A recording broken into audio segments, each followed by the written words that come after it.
Meet Malcolm Silver, a Canadian businessman who's aiming to go after Israelis to invest in Canadian real estate. Malcolm, welcome. Thank you. But why would Israelis want to invest in Canada? What's the attraction? The attraction for Israelis is a combination of diversification politically and economically, and also they're seeing that Canada is a wonderful country to invest in in its own right, because we have a stable banking system, also because we have tremendous population growth, and the government is run sensibly, and we have tremendous mineral wealth. So compared to a small country like Israel, we have a lot of things that they couldn't really hope to have there, and so it makes this place a very attractive place to invest in. Are you familiar with Israel? Have you been there? Do you go often? What's your relationship with Israel? I've been to Israel now 17 times, and I was going over the last few years. My mother moved there 4 years ago, and then I was going 4 to 5 times a year. And when I was going, so I started to meet with business people, and I told them what I was doing here, and people said, well, maybe you would find Israelis who are interested in investing. And I started to talk to business people there, and I found I was pushing against an open door. People were very interested, and they continued to be. Yeah. It didn't surprise me when they told me why they wanted, when I told them what the story was here and why it is that they were looking to diversify their investments. So what are the sort of things that you offer?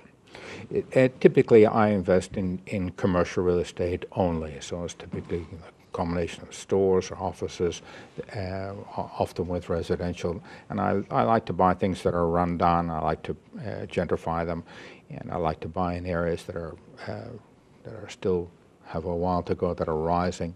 This is the kind of thing that I look for. I like to see that I can add value by rolling up my sleeves and doing some work. So actually, it's not just buy, sell. No, I buy, renovate, and hold, and typically I'm looking at like a 5 to 10 year horizon, and I think that's also what appeals to Israelis. What do you mean 5 to 10 year horizon? I would like to be holding the properties at least 5 to 10 years. So I'd like to see that the work that I do is reflected in the rising rents and in the rising value of the properties, and this is what a certain kind of investor likes to see. So I'm not a short-term investor. I'm a long-term investor. So is it just Israel that you're looking to, or are you looking to other places? I'm looking for investors now in Europe, and it's going to be starting in the U.S. soon as well. And I'm finding, particularly dealing with people in Italy and in Belgium, countries that have a very poor economic outlook, that they're very keen to find out what's going on here, and when they see the growth, and they all know about the mineral wealth of the country, so they're increasingly interested, and a lot of them are nervous of the U.S. because the situation is so terrible there, and they see that the situation here is the reverse of the U.S. So the focus is shifting away from investing in the United States to Canada? Yes, that is happening, because Canada is seen as a more attractive, a more stable place, place with certainly a better banking system, a better long-term prospects in mind. So, what about Americans? Are you looking to have American investors as well? And why wouldn't they buy up all those properties that are going for nothing? I am starting to look at U.S. investors now, and it's just slowly starting to happen. I think for U.S. investors, I think they've been so shell-shocked by what has gone on there, they haven't really started to look at buying in Canada yet, but I feel that will come. So it's because the trend is that Americans invest here. Yeah. Half of Canada is owned by the United States. And particularly in real estate now, people are realizing that long-term growth and stable long-term growth is here. Oh, stability, you keep saying that word. Yeah. Is that the key issue? I think for certain countries, most certainly, it's a key issue. And I'd say even for U.S. investors also, it's an important point. Yeah.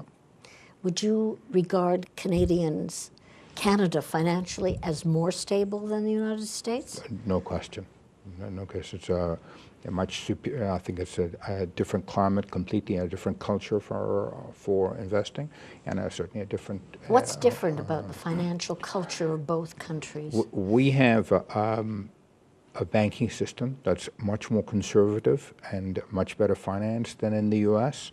And because they have held the line with not giving excessive loans, so we have completely avoided this debacle that has happened in the U.S. in the last few years. It couldn't happen here? No, as long as the banks hold steady, no, it won't. It won't happen here with their minimum lending requirement, and they're tightening up. So, I think the answer is at the moment, no, it won't happen here, and that's a blessing that we all have to be very thankful for. We look to the States as a superpower on every level. Is that changing economically? I think increasingly the U.S. is no longer looked on as a superpower for economic. So it looks like we're on the rise, Canada's on the rise, and that's the attraction. We're stable, we're financially pretty sound. Yes, I would say that's most certainly the attraction for. Well, it all sounds good to me, and I hope it sounds good to you. Malcolm Silver, thank you very much for coming.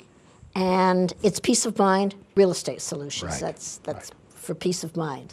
So for peace of mind, be a mensch. Doris Epstein.